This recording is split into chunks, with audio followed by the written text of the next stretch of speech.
9 horas e 24 minutos, nós saímos do Rio de Janeiro e vamos agora a Brasília. Seguimos com liberdade de opinião, vamos à capital federal para ouvir o jornalista Alexandre Garcia. Oi, Alexandre, bom dia, boa terça-feira, hein? Bom dia, Colombo. Hoje eu vou ser bem conciso porque vejo que tem muito assunto. É verdade.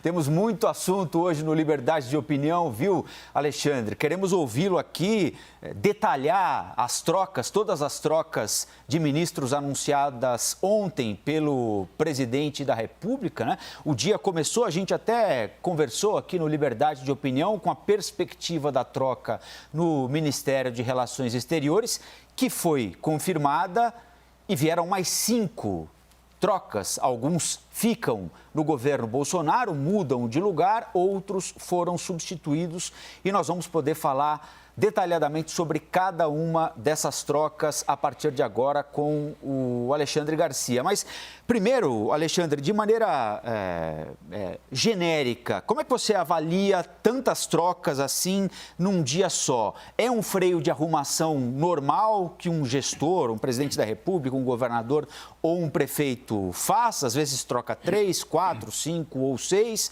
ou isso denota alguma outra coisa, alguma outra leitura que você tenha feito e possa dividir com quem está nos acompanhando agora?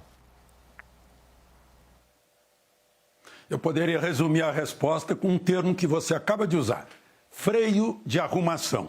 Foi isso que foi feito, para dar um ajuste, ter uma equipe mais dinâmica, mais confiável.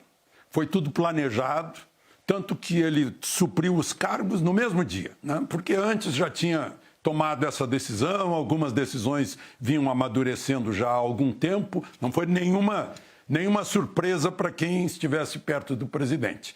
E por isso mesmo ele deu um sinal no domingo, né? Dizendo: segunda-feira vai ser um dia de orações, eu preciso de orações segunda-feira.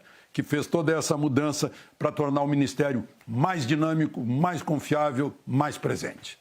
Então vamos começar a falar detalhadamente sobre cada uma dessas trocas. Alexandre, queria começar com você discutindo um pouquinho a troca do Ministério da Defesa, que não era algo que publicamente já tivesse sido comentado, né? Pelo menos a gente não ouvia longe de Brasília falar na possibilidade da troca do ministro da Defesa. Até por isso, essa foi considerada uma troca surpreendente nessa reforma ministerial feita ontem pelo presidente Jair Bolsonaro, confirmada hoje no Diário Oficial da União.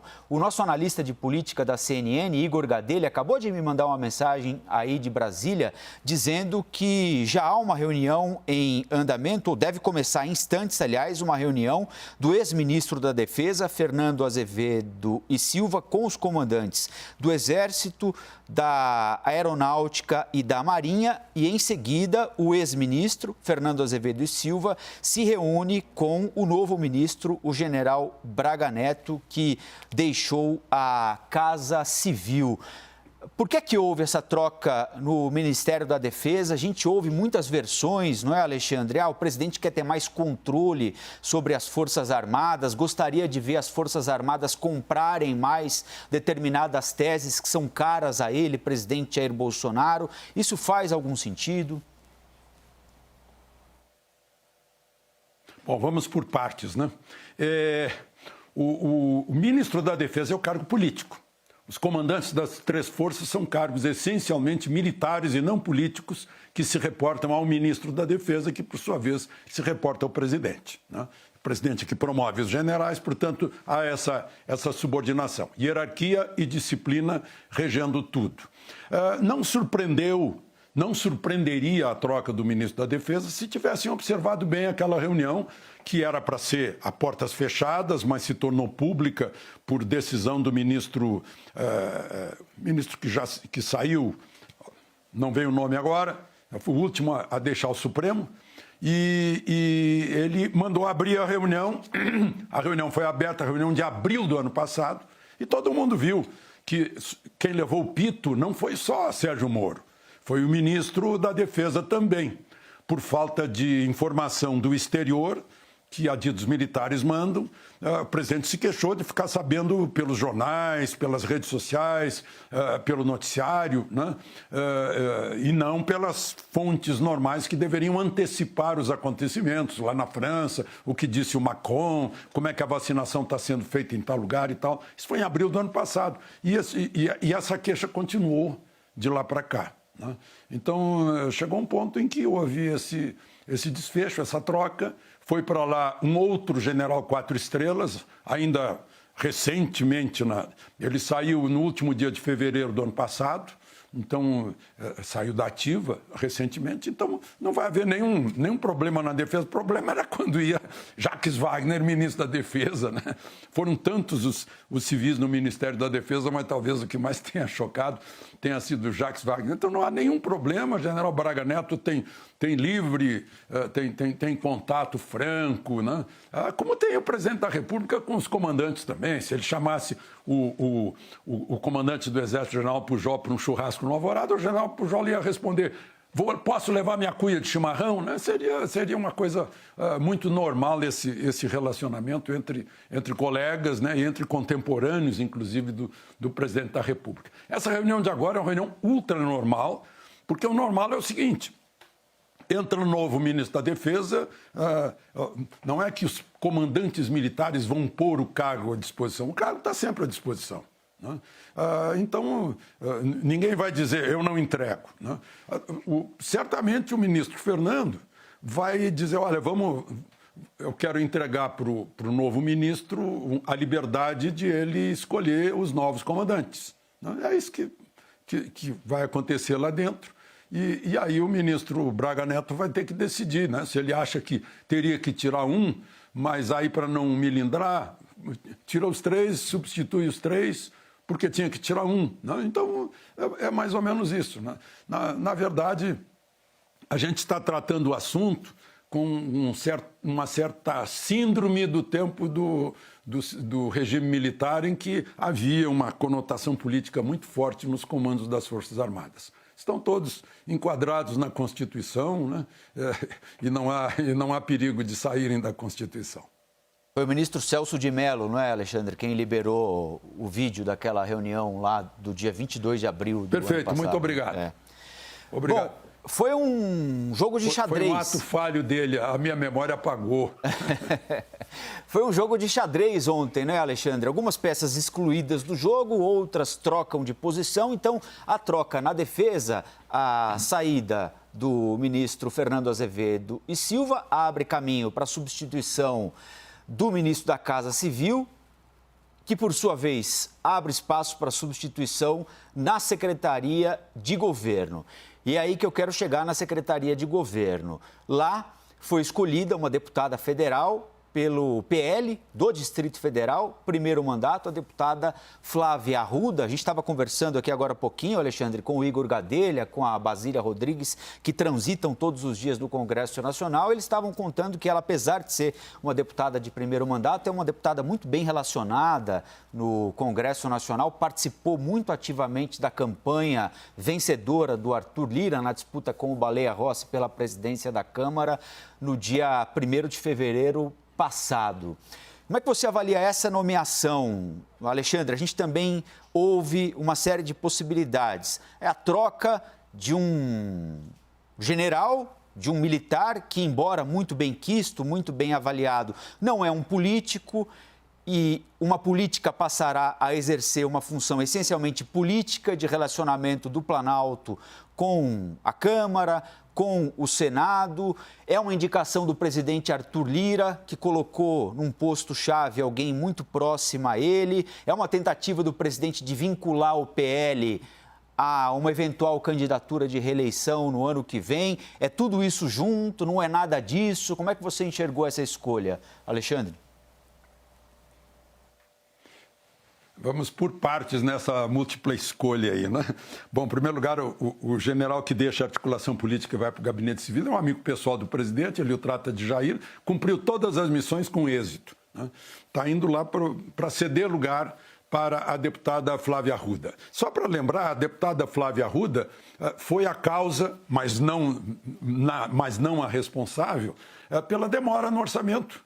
Incrível, porque a Alcolumbre não queria aceitar o nome dela para presidir a Comissão Mista de Orçamento e, por causa disso, atrasou o orçamento do país. É um negócio absurdo, não cabe na cabeça. Ele queria botar um amigo dele da Bahia. Né? Mas, enfim, saiu a Alcolumbre, Flávia Arruda assume a Comissão de Orçamento e sai o orçamento imediatamente, na maior velocidade.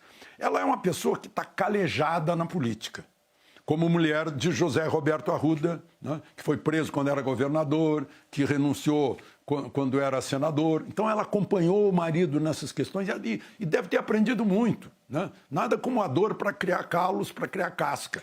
Então, ela aprendeu muito de política. Está lá no primeiro mandato, mas já tem um passado de articulação política. Né? Recebeu esse cargo. Né? Ela é ligada a Arthur Lira, do Centrão. Aí você me pergunta, isso está cedendo espaço para o Centrão? É uma questão. O Centrão não existiria se não quisesse poder. Nenhum partido político existiria se não quisesse poder. Esse é o objetivo de todo partido político. Partido que não quiser poder deixa de ser partido. Né? O Centrão vai tentando. E Bolsonaro sabe disso, que ele estava 29 anos lá dentro, sabe bem como é que funcionam esses pesos e contrapesos. Né? Então o Centrão se animou, porque conseguiu tirar Pazuello. Né? Pazuello só pela campanha midiática não sairia. Né? Saiu porque ele, inclusive, eu contei aqui, que ele me disse dia 2 de julho, né? Olha, vão querer me tirar daqui, porque não tem mais mediação de verba. Eu estava com 14 bilhões de verba para prefeito, para governador. Vai tudo direto, sem mediador. Né? A político vai querer faturar aqui, não vai. Né? Então, acabou saindo do ministério. A mesma coisa aconteceu com Ernesto Araújo, depois daquele jantar em São Paulo com 10 empresários. O presidente da Câmara e o presidente do Senado voltaram turbinados, ouviram muita coisa contra o Ernesto Araújo e desencadearam. Saiu aquele manifesto de Lira, né? E depois aquela manifestação pela rede social do presidente do Senado, o senador Pacheco, que foi a pá de cal, né? Acabou Ernesto Araújo assim. E o Centrão foi em frente, então. Nós temos, isso é a origem da Constituição híbrida. Fizeram uma Constituição parlamentar com uma emenda presidencial exigida pelo presidente Sarney na época. Então ficou uma coisa híbrida, né?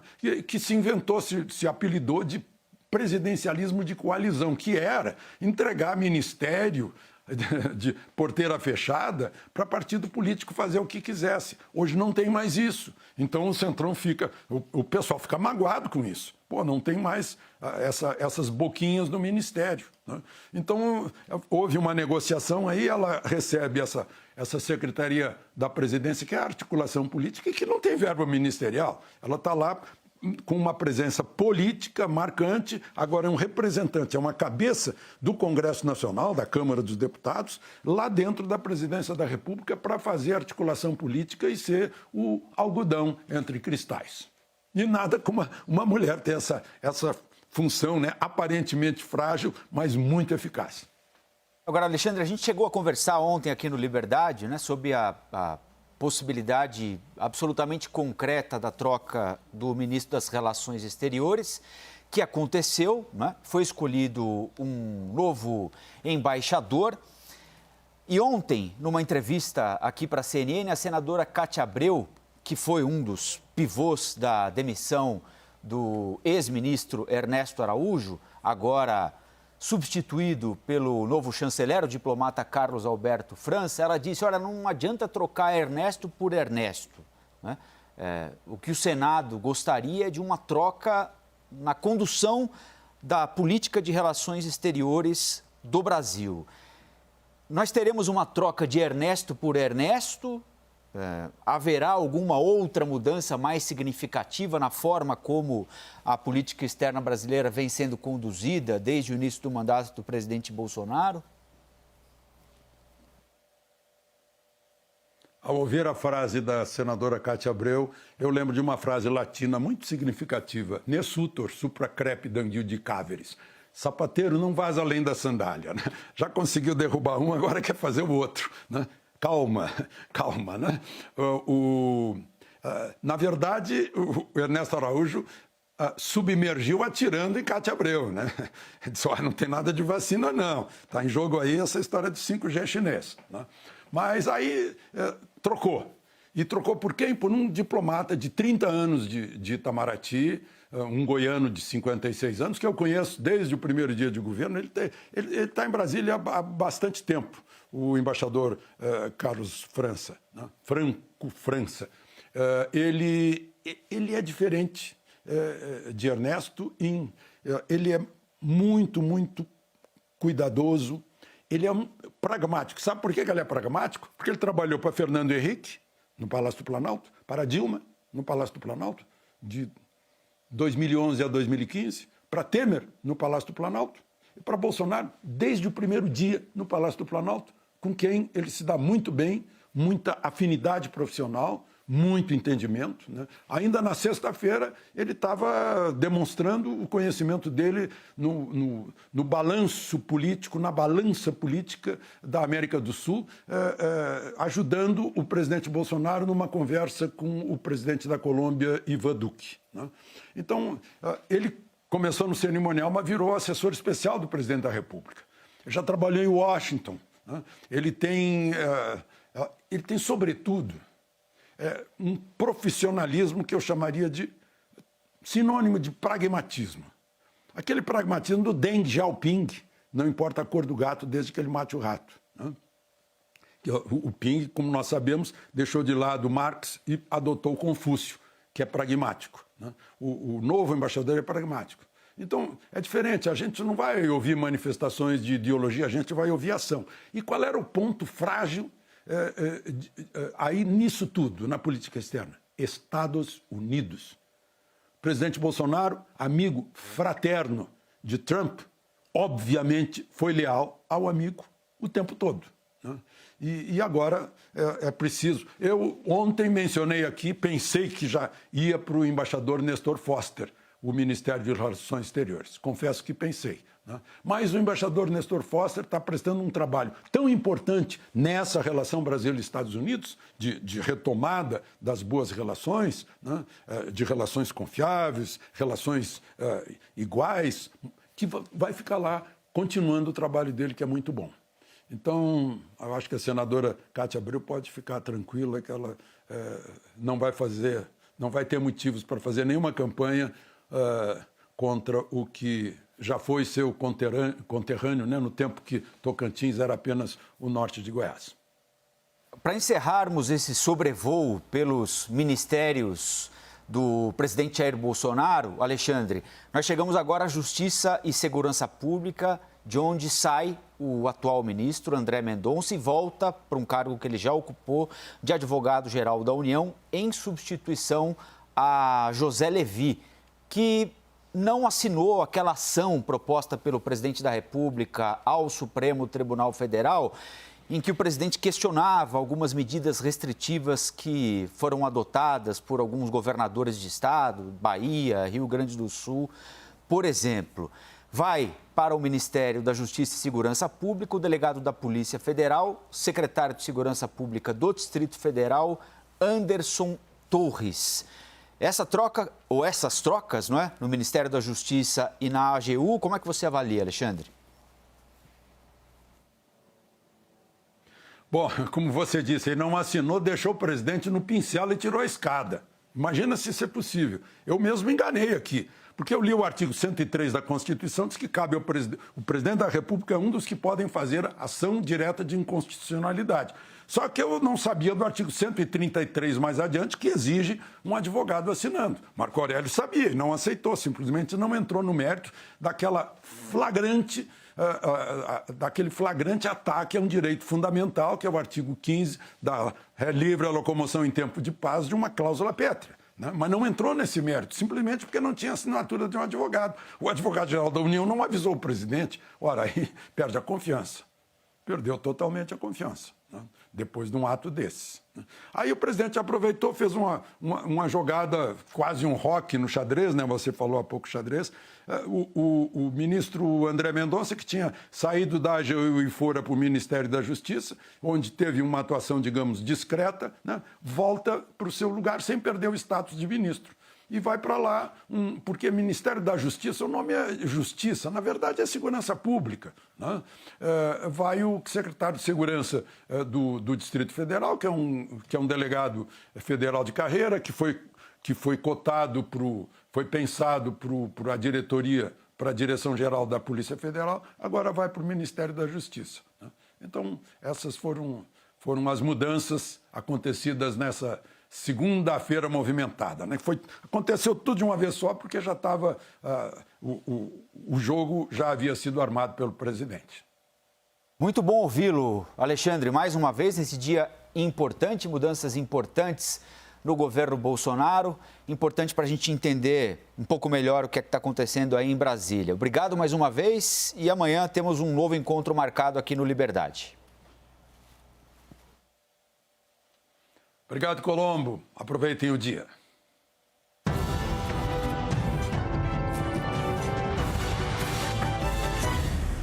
Em primeiro lugar, eu vou puxar a orelha do Gadelha, que atropelou o Alexandre Garcia aqui e ansiosamente apareceu antes do combinado. E lembro vocês que as opiniões emitidas pelos comentaristas do quadro não refletem necessariamente a posição da CNN.